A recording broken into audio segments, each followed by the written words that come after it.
Welcome to day one of the Seiko NH34 GMT watch weekend. I refer to this Phoibos Voyager GMT as the Spear. Phoibos is a Chinese watch brand. They say their watches are made in Hong Kong. I purchased my Spear directly from Phoibos' website with my own money.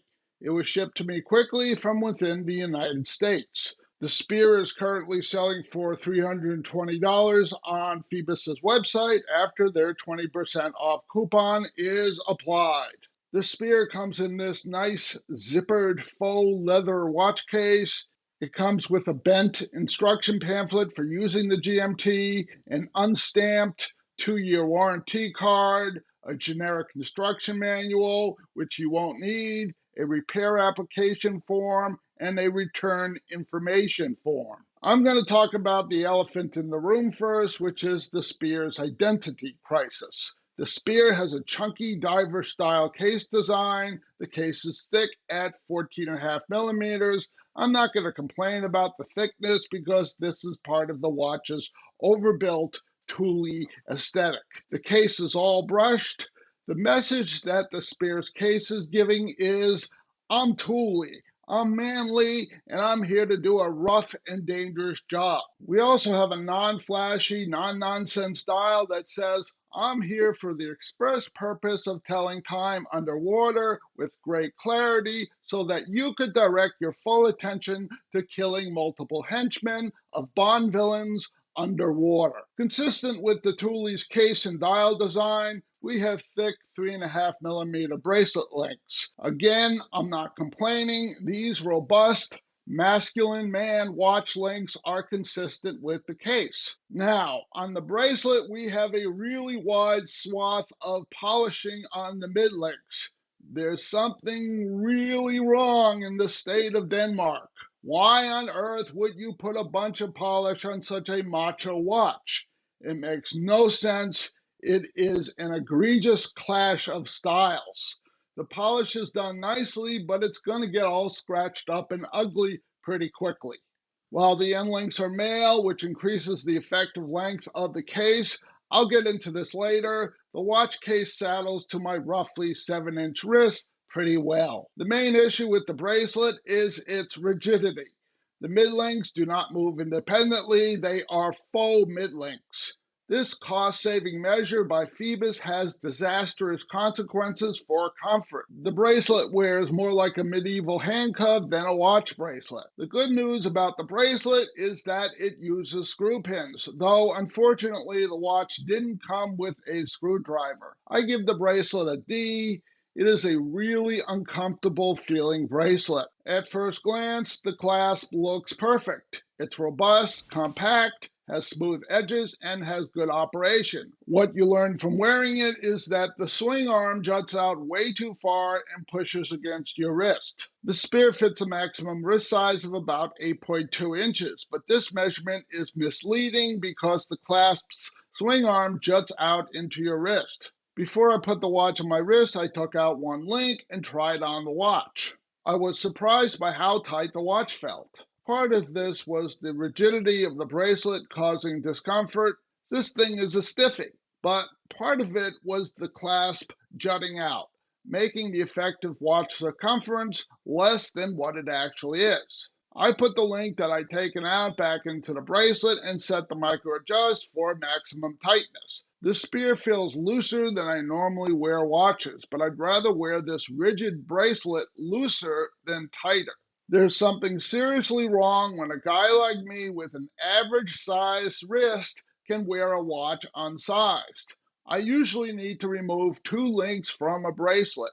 The bracelet width is 20 millimeters. This is a good width and what you'd expect for a watch with the Spear's moderately sized case. The bracelet has 2 millimeters of taper. The width of the clasp is 20.5 millimeters. I give the clasp a D. The case has a modern design and downturned lugs. The case is moderately sized and should fit and look good on men with a wide variety of wrist sizes. The diameter is 39.5 millimeters. The lug to lug is 45 millimeters. Since the Spear has male end links, the effective length of the watch is 49 millimeters. The case width, including the crown, is 43.5 millimeters. I'm happy with the size and fit of the Spear. The case back is the coolest I've ever seen. I give the case an A. The crown and crown operation are excellent. Crown pop is superb. The Spear has 200 meters of water resistance, the same as a dive watch with a timing bezel. The Spear has the cutest crown logo I've ever seen. They managed to squeeze an entire octopus on that logo with depth. I give the crown and crown operation an A. I really like that the bezel is bidirectional. It's a 24-click bezel, one click for each hour of the day. I'm not going to deduct points for this, but I would have preferred if the bezel had a triangle pip instead of a 24-hour marker, as this helps to orient the eye. The ceramic bezel insert has really nicely done markings. The bezel doesn't give me as much area as I would have liked to get a good grip on it, though I had no issues turning it. The bezel could have been a bit thicker. Resistance is good. It lines up well with the dial. I give the bezel an A-. I really like the dial's background color and how the handset and markers are outlined in black. This is a super easy to read dial. I like the spearhead-shaped markers, which give the watch its distinctive look. The date has a yellow background that integrates with the dial background. This may seem like a good idea, but I don't think it's a good idea. It comes at a cost to readability. While the date is fairly readable, I would have preferred a white date background for better contrast. A white date background also would have been more consistent with the dial's white indexes. I love the glossy red GMT hand. My only other issue with the dial as a whole is that the minute hand almost entirely eclipses the hour hand. This causes your eye to do a double take when this happens, because you're looking for an hour hand that's being hidden. The hour hand should have been wider. I give the dial an A-. The double dome sapphire crystal has anti-reflective coating. It has an aqua-colored tint. There's a small amount of glare that's not a real issue. I give the crystal a B. The Spear is moderately heavy at 168 grams, but this is to be expected with a thick watch. The Spear is running about 9 seconds a day slow in the horizontal position and 7 seconds a day slow in the vertical position.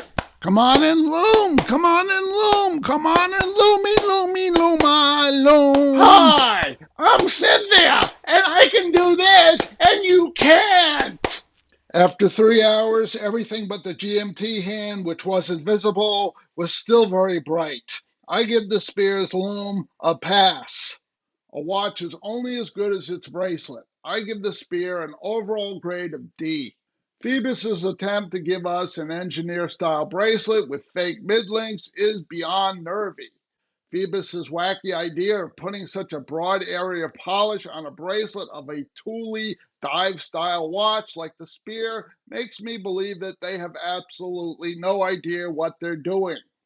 Phoibos has gained a real cult following and reputation for quality, but you have to keep in mind where all this buzz comes from. It's generated by watch influencers pretending to be reviewers. Phoibos got into bed from very early on with the right watch influencers, and Phoibos revolutionized the model for the YouTube watch influencer industrial complex. Phoibos has an affiliate program so that influencers who aren't lucky enough to be bribed with a free watch can still benefit directly from sales of the Phoibos they're pretending to review. Once you get the masses sufficiently hyped up about a brand, it creates its own momentum and a mass hypnosis ensues. People start thinking their overhyped product is good, even when it sucks. This review is going to trigger a lot of men with fragile egos, and they're going to be unsubscribing to me in droves. Some may even bitch and moan in the comments about how mean I am.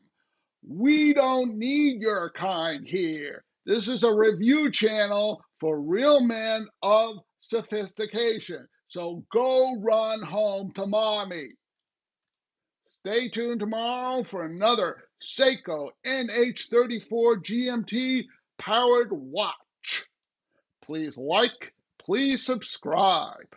Go on, give it a try.